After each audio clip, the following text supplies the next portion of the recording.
Hello everyone, welcome to boost your learning. इस video में हम हिंदी प्रैक्टिस सेट 2 कर रहे हैं। क्वेश्चन नंबर 1, निम्नलिखित प्रश्न में 4 विकल्पों में से उस विकल्प का चयन करें जो दिए गए संधि विच्छेद की संधि का सही विकल्प हो। अधः गति, तो अधः गति होता है अधोगति, है ना। तो विसर्ग का हो जाता है है ना, अधोगति। क्वेश्चन नंबर 2, निम्नलिखित प्रश्न में 4 विकल्पों में से उस विकल्प का चयन करें जो अव्यय के भेद का सही विकल्प हो। प्रभु का नाम लेने मात्र से कष्ट दूर हो जाते हैं। तो प्रभु का नाम लेने मात्र से कष्ट दूर हो जाते हैं, इसमें है निपात। क्वेश्चन नंबर 3, निम्नलिखित प्रश्न में 4 विकल्पों में से उस विकल्प का चयन करें जो देशज शब्द का सही विकल्प हो। तो देशज जो शब्द है इसमें यहाँ पर जूता।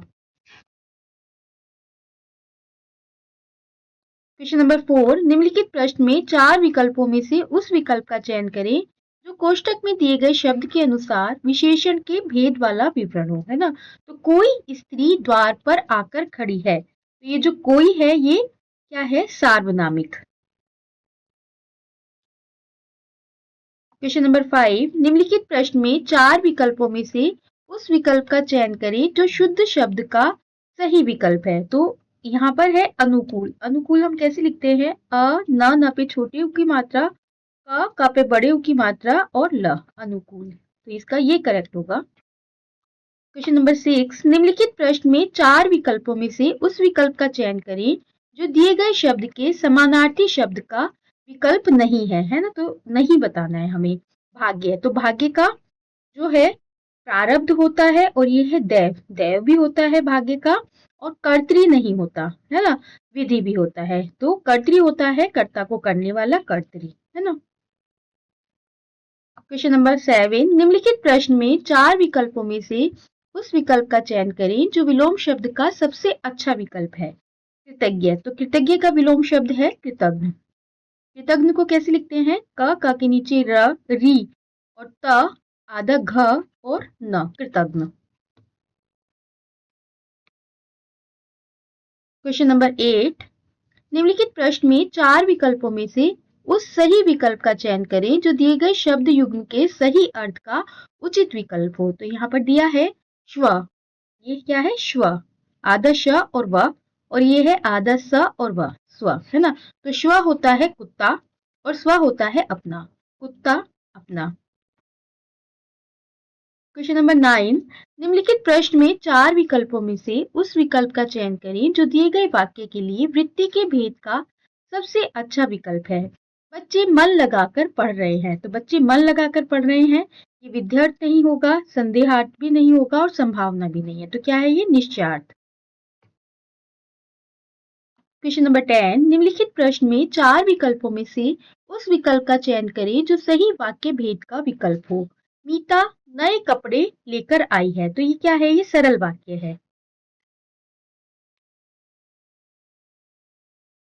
क्वेश्चन नंबर 11, निम्नलिखित प्रश्न में 4 विकल्पों में से उस विकल्प का चयन करें जो दिए गए वाक्य के लिए पक्ष के भेद का सबसे अच्छा विकल्प है ना। उसने बहुत मिन्नतें की तब जाकर वह माना, है ना। तो ये प्रगति घोतक नहीं है, नित्यता घोतक भी नहीं है, पूर्णता घोतक भी नहीं है, ये क्या है, अभ्यास घोतक, है ना। बहुत बार जो उसने मिन्नती की तो उसका अभ्यास दिखाई दे रहा है यहाँ पर, तो ये क्या है, अभ्यास घोतक। क्वेश्चन नंबर 12, निम्नलिखित प्रश्न में 4 विकल्पों में से उस विकल्प का चयन करें जो विराम चिन्ह युक्त वाक्य का सही विकल्प हो, है ना। तो राजा ने सोचा कि जब ये की आ गया तो यहाँ पर योजक चिन्ह नहीं होगा, तो ये गलत हो गया। राजा ने सोचा कि शायद ये भय के कारण हमें नहीं बता रहे हैं, तो ये प्रश्न नहीं है जो यहाँ पर प्रश्न चिन्ह आए, तो ये भी गलत है। राजा ने सोचा कि शायद ये भय के कारण हमें नहीं बता रहे हैं, तो ये इसका करेक्ट ऑप्शन है। क्वेश्चन नंबर 13, निम्नलिखित प्रश्न में 4 विकल्पों में से उस विकल्प का चयन करें जो दिए गए लोकोक्ति का सही अर्थ वाला विकल्प है। कंगाली में आटा गीला, तो कंगाली में आटा गीला मतलब संकट पर संकट आना। क्वेश्चन नंबर 14, निम्नलिखित प्रश्न में 4 विकल्पों में से उस विकल्प का चयन करें जो दिए गए मुहावरे का सही अर्थ वाला विकल्प है ना। दिन फिरना, दिन फिरना का अर्थ है अच्छा समय आना। क्वेश्चन नंबर 15, निम्नलिखित प्रश्न में 4 विकल्पों में से उस विकल्प का चयन करें जो दिए गए मुहावरे का सही अर्थ वाला विकल्प है ना। सिर से बला टालना, सिर से बला टालना मतलब मुसीबत से पीछा छुड़ाना। अब यहाँ पर एक गद्यांश दिया हुआ है, उसको पढ़कर नीचे के दिए हुए प्रश्नों के उत्तर देने हैं, है ना। गद्यांश पढ़ते हैं। सत्य हमारी कल्पना से गढ़ी गई कथाओं से कहीं अधिक विचित्र और विरूपकारी होता है। इस उक्ति का यह आदमी चलता फिरता दृष्टांत है। मैं अब जब भी नैनीताल जाता हूँ इनसे जरूर मिलता हूँ। कितने सरल, निष्कपट, कितने विनोदी और जिंदा दिल। ये है ल। मुझे मेरे भाई ने बताया था जो पिछले 25 बरस से इनका सहयोगी है। एक ही स्कूल में पढ़ाते हैं दोनों। माँ की ममता से वंचित, पत्नी की सहानुभूति से भी वंचित, समाज में भी अपनी योग्यता और अर्जित सामर्थ्य से नीचे, बहुत नीचे के कतर पर पूरी जिंदगी गुजार देने को अभिशप्त यह व्यक्ति आखिर किस पाताल से अपनी जिजीविषा और मानसिक संतुलन खींच पाता होगा।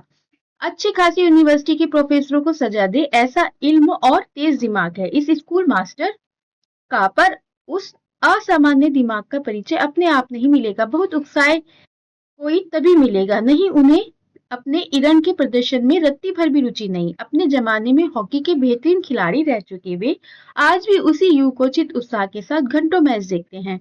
मैं इंग्लैंड जा रहा हूँ और एक ये है वेल्श मित्र के यहाँ ठहरूंगा। यह पता लगने पर उन्होंने वेल्श लोगों के इतिहास और सांस्कृतिक विशेषताओं के बारे में ऐसी ऐसी बातें बताई कि मैं दंग रह गया। अब देखते हैं इसके प्रश्न। अनुच्छेद के अनुसार सत्य कैसा होता है? तो अनुच्छेद के अनुसार सत्य कैसा होता है? विचित्र और विस्मयकारी। नेक्स्ट क्वेश्चन, मास्टर जी के बौद्धिक स्तर का परिचय क्यों नहीं मिल पाता था? तो उन्हें अपने ज्ञान के प्रदर्शन में कोई रुचि नहीं थी।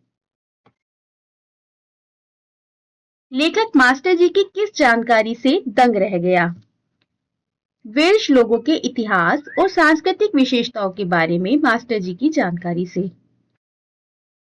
इनमें से कौन सा जिजीविषा का विलोम शब्द है? तो जिजीविषा का विलोम शब्द है मुमूर्षा, है ना। तो कैसे लिखते हैं मुमूर्षा को?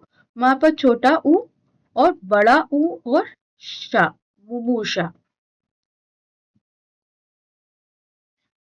इस अनुच्छेद का कोई उपयुक्त शीर्षक, तो इस अनुच्छेद का उपयुक्त शीर्षक क्या हो सकता है? कल्पना से परे का सत्य।